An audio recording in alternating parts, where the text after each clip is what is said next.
प्रश्न नंबर 1। हाल ही में किस अंतर्राष्ट्रीय संगठन ने the state of food security and nutrition in the world शीर्षक से एक रिपोर्ट जारी की है? इसका उत्तर संयुक्त राष्ट्र। संयुक्त राष्ट्र ने एफओ, यूनिसेफ, आईएफडी और डब्ल्यूयूएफपी द्वारा संयुक्त रूप से तैयार the state of food security and nutrition in the world शीर्षक से एक रिपोर्ट जारी की है। इस रिपोर्ट के अनुसार भारत में कुपोषित लोगों की संख्या 2004-06 में 249.4 मिलियन से गिरकर 2017-19 में 189.2 मिलियन हो गई है। इस रिपोर्ट के अनुसार भारत में मोटापे के स्तर में वृद्धि हुई थी। भारत और चीन एकमात्र एशियाई देश हैं जिन्होंने कुपोषित लोगों की संख्या में कमी की सूचना दी है। प्रश्न नंबर 2। हाल ही में किस देश ने high speed wireless 5G network से हुआवेई पर प्रतिबंध लगाने का निर्णय लिया है? इसका उत्तर यूनाइटेड किंगडम। यूनाइटेड किंगडम के प्रधानमंत्री बोरिस जॉनसन ने घोषणा की है कि देश चीनी प्रौद्योगिकी दिग्गज हुआवे को देश के 5G नेटवर्क से प्रतिबंधित करने जा रहा है। अमेरिका और चीन के बीच बढ़ते तनाव के बीच इस खबर की घोषणा की गई है। प्रश्न नंबर 3। हाल ही में ब्लूमबर्ग बिलियनियर्स इंडेक्स के अनुसार कौन सा भारतीय दुनिया का छठा सबसे अमीर व्यक्ति बन गया है? इसका उत्तर मुकेश अंबानी।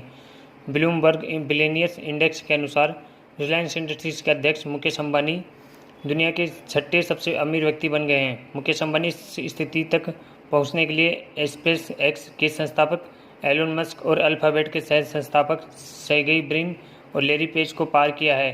पिछले हफ्ते उन्होंने वॉरेन बफे को पीछे छोड़ दिया था। मुकेश अंबानी की संपत्ति अब 72.4 बिलियन अमेरिकी डॉलर है। प्रश्न नंबर 4। हाल ही में किस राज्य में ऑपरेशन मुस्कान शुरू किया गया है? इसका उत्तर आंध्र प्रदेश। आंध्र प्रदेश में ऑपरेशन मुस्कान शुरू किया गया है। इस अभियान को शुरू करने का उद्देश्य लापता बच्चों का पता लगाना, बाल श्रम और बंधुआ मजदूरी को रोकना और घरेलू कामों में लगे बच्चों को बचाना है। प्रश्न नंबर 5। फ्रांस में बास्तिल दिवस कब मनाया जाता है? इसका उत्तर 14 जुलाई। फ्रांस में बास्तिल दिवस प्रतिवर्ष 14 जुलाई को मनाया जाता है। यह दिवस 14 जुलाई 1789 को बास्तिल किले की घटना की याद दिलाता है, जो फ्रांसीसी क्रांति में एक महत्वपूर्ण मोड़ था। कोविड-19 महामारी संकट के कारण देश ने एक सीमित समारोह मनाया क्योंकि ऐतिहासिक वार्षिक सैन्य परेड को 1945 के बाद पहली बार बंद किया गया था। प्रश्न नंबर 6। हाल ही में किस देश में विश्व की सबसे किफ़ायती कोविड-19 किट लॉन्च की गई है? इसका उत्तर भारत। भारत में विश्व की सबसे किफ़ायती कोरोशोर नामक कोविड-19 किट लॉन्च की गई है। इस किट को आईआईटी दिल्ली द्वारा विकसित किया गया है। इस किट का मूल्य 399 रुपये है। Indian council of medical research के अनुसार किट के साथ भारत की परीक्षण क्षमता प्रतिदिन 20 लाख तक जाने की संभावना है। वर्तमान में भारत प्रतिदिन 3 लाख परीक्षण कर रहा है। इस विधि की परीक्षण लागत बहुत कम है क्योंकि किट परीक्षण का संचालन करने के लिए एक जांच मुक्त विधि का उपयोग करती है। इस किट से भारत को अपने आत्मनिर्भर भारत अभियान को प्राप्त करने में भी मदद मिलेगी। प्रश्न नंबर 7। हाल ही में एशियाई विकास बैंक के उपाध्यक्ष के रूप में किसे नियुक्त किया गया है? इसका उत्तर अशोक लावासा। एशियाई बैंक के उपाध्यक्ष के रूप में अशोक लावासा को नियुक्त किया गया है। अशोक लावासा 1980 बैच के सेवानिवृत्त आईएएस अधिकारी हैं। वे चुनाव आयुक्त के रूप में सेवारत हैं। एशियाई विकास बैंक एक क्षेत्रीय विकास बैंक है जिसका उद्देश्य एशिया में सामाजिक और आर्थिक विकास को बढ़ावा देना है। इसकी स्थापना दिसंबर 1966 में की गई थी। इसका मुख्यालय मनीला में स्थित है। प्रश्न नंबर 8। इंजेन्युटी क्या है? इसका उत्तर है एक रोबोट हेलीकॉप्टर। इंजेन्युटी एक रोबोट हेलीकॉप्टर है। यह हेलीकॉप्टर जांच करेगा कि मंगल पर स्थिति विमानन को कैसे प्रभावित करती है। इंजेन्युटी एक प्रौद्योगिकी प्रदर्शन है।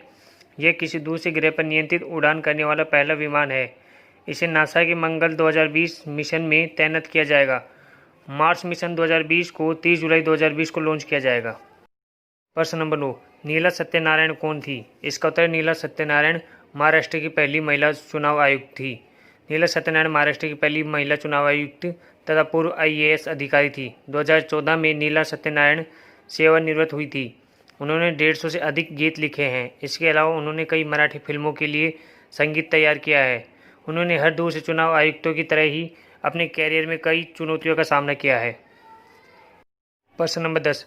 हाल ही में भारतीय सशस्त्र बलों को कितने रुपए की तत्काल पूंजी अधिग्रहण की शक्ति प्रदान की गई है? इसका उत्तर 300 करोड़ रुपए। भारतीय सशस्त्र बलों को 300 करोड़ रुपए की तत्काल पूंजी अधिग्रहण की शक्ति प्रदान की गई है। यह कदम भारतीय सशस्त्र बलों को उनकी उभरती परिचालन आवश्यकता को पूरा करने में मदद करेगा। यह निर्णय एक ऐसे समय के दौरान आया है जब भारत चीन तनाव दशकों के अपने उच्चतम स्तर पर है।